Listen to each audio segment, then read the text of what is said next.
다음 소식도 유명한 분의 얘기입니다. 자, 웹툰 작가 주호민 씨. 자신의 발달장애 아들을 학대한 혐의로 특수교사를 고소한 내용입니다. 지난해 9월이죠. 자폐 성향의 아들이 교실에서 돌발 행동을 했고, 근데 특수학급으로 분리 조치가 된 다음에 담당 교사가 우리 아이를 학대를 했다 이러면서 고소를 했습니다. 그래서 현재 재판이 진행 중인데, 자, 일단 구자준 기자, 이 주호민 씨를 모르는 분들을 위해서 어떤 분인지 소개를 잠깐 해주실까요? 예, 일단 주호민 작가의 대표작으로는 영화로도 만들어진 신과 함께라는 작품이 있죠. 예. 예, 신과 함께로 매우 유명해지기도 했지만 사실은 저는 대학생 때부터 이 작가의 작품도 읽고 했는데요. 취업 준비생의 애환을 그린 작품이라든지 뭐 현역 군인들의 생활을 그린 작품 등 많은 사람들의 공감대를 이끌어내는 작품으로 사랑을 받아왔습니다. 예. 게다가 최근에는 방송 활동도 왕성하게 하면서 얼굴을 알렸고요.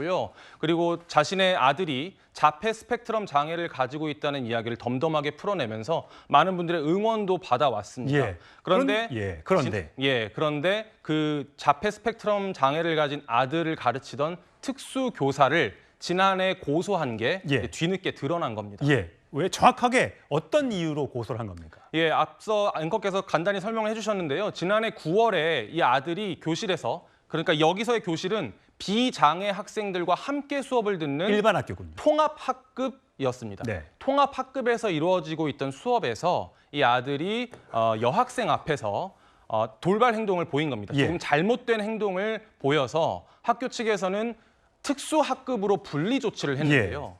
주호민 씨 입장에 따르면 아들이 특수학급으로 분리 조치된 이후에 평소와는 다른 이상 증세를 보였다는 겁니다. 두려운 반응을 보였다거나 등교를 거부했다거나.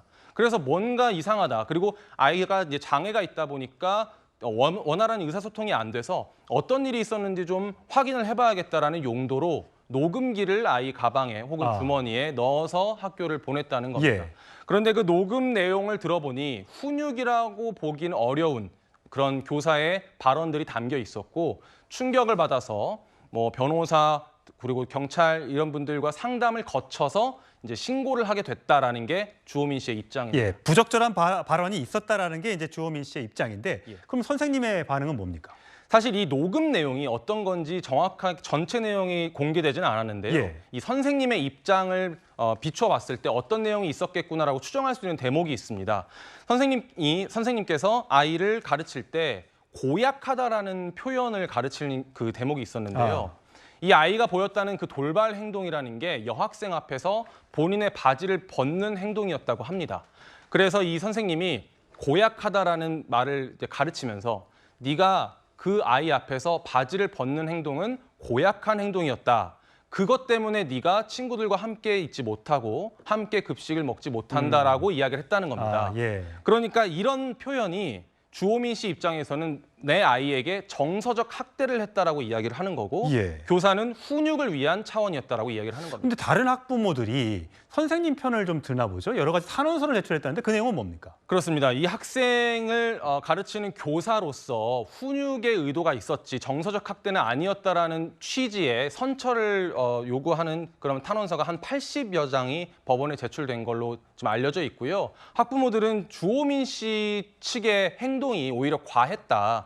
녹음을 그렇게 불법적으로 하는 것도 과했고 경찰 고소를 한 것도 과한 처사였다라고 주장을 하고 있습니다. 자, 마지막 질문으로, 자, 지금 구자준 기자가 녹음기 넣은 행동이 잘못됐다고 하는 탄원서 얘기를 해드렸는데, 녹음기 넣는 장면, 그게 문제가 되는입니까? 문제가 될 수 있죠. 한마디로 통신비밀보호법상의 타인간의 타인간의 대화를 불법적으로 허가받지 않고 녹음을 할 경우에는 통신비밀보호법 위반으로 처벌이 되고, 그로 인해서 녹음된 녹취의 증거는 이른바 적법 절차 위반으로 취득된 위법 수집 증거이기 때문에 형사의 유죄 증거로 쓸 수 없는 게 원칙입니다. 그렇기 때문에 실질적으로 이와 같은 유사한 사안에서 실제로 형사 처벌받은 사안도 있는데, 경우에 따라서 이 가해 교사란 측이 형사 고소할 경우에는 오히려 주민 씨 측이 형사 처벌될 가능성도 지금 남아있지 않나 생각합니다.